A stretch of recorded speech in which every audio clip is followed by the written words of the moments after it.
কথা মতো ইস্পাত ও অ্যালুমিনিয়াম আমদানির উপর 25% শুল্ক আরোপের নির্বাহী আদেশে সই করেছেন মার্কিন প্রেসিডেন্ট ডোনাল্ড ট্রাম্প। সোমবার ওভাল অফিসে এ আদেশে সই করেন তিনি।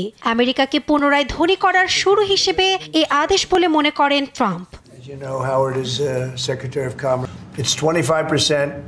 আজ আমি ইস্পাত ও অ্যালুমিনিয়ামের উপর শুল্ক আরোপ করছি।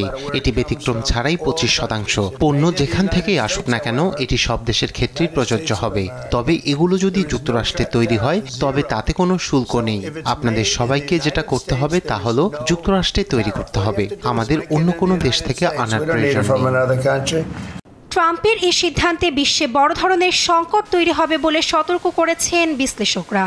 ক্যান প্রস্তুতকারক মার্কিন ব্যবসায়িক গোষ্ঠীর সভাপতি রবার্ট বুডোয়ের মতে, যুক্তরাষ্ট্রে খাবার ও অন্যান্য পানীয় তৈরিতে ব্যবহৃত হয় এ উপাদান, যার প্রায় 70% জার্মানি, নেদারল্যান্ড, কানাডার মতো দেশ থেকে আমদানি করা হয়। ফলে এর প্রভাব পড়বে মার্কিন টিনজাত খাবারেও, যার বোঝা টানতে হবে গ্রাহকদের। পাশাপাশি আগামী 2 দিনের মধ্যে অন্যান্য দেশের ওপর পারস্পরিক শুল্ক আরোপের পরিকল্পনা ঘোষণা করবেন বলে সতর্ক করেন প্রেসিডেন্ট। এখন পারস্পরিক হওয়ার সময়। যদি তারা আমাদের উপর চার্জ করে আমরাও তাদের উপর চার্জ করব। যদি তারা 25% করে আমরাও 25% করব। যদি তারা 10 করে আমরাও 10 করব। আর যদি তারা 25%-এর চেয়েও আরো বেশি শুল্ক আরোপ করে তবে আমরাও তা করব। আমরা আগামী কয়েক সপ্তাহ ধরে এটি নিয়ে আলোচনা করব।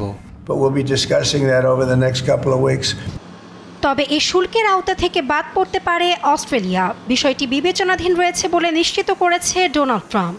অস্ট্রেলিয়ার সঙ্গে যুক্তরাষ্ট্রের বাণিজ্য উদ্বেগের কারণেই এই শুল্ক ছাড়ের বিবেচনা বলে জানান তিনি। অস্ট্রেলিয়ার প্রধানমন্ত্রী অ্যান্থনি অ্যালবানিজের সঙ্গে টেলিফোন আলাপের পর শুল্ক ছাড়ের বিষয়টি বিবেচনার কথা জানান মার্কিন president. Nasrin Akhtar, news desk, Desh TV.